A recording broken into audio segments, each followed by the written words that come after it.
विद्यालय खोलने का संकल्प लिया है।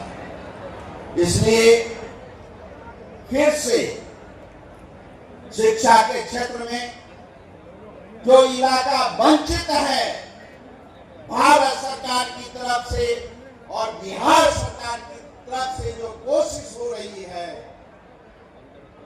उसे मैं बधाई देना चाहता हूं कि आइए सब मिलकर बिहार को उठाने का काम करें और शिक्षा के क्षेत्र में हम आगे बढ़ते चले जाएं।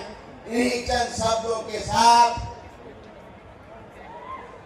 राज्यपाल महोदय जी से निवेदन करना चाहते हैं और कहना चाहते हैं, नजरें बता रही है,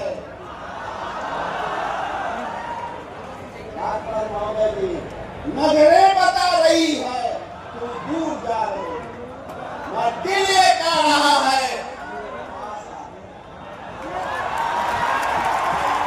इन्हीं चंद शब्दों के साथ मैं अपनी बात खत्म करता हूं।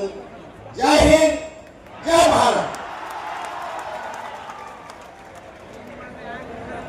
बहुत बहुत धन्यवाद माननीय मंत्री महोदय का।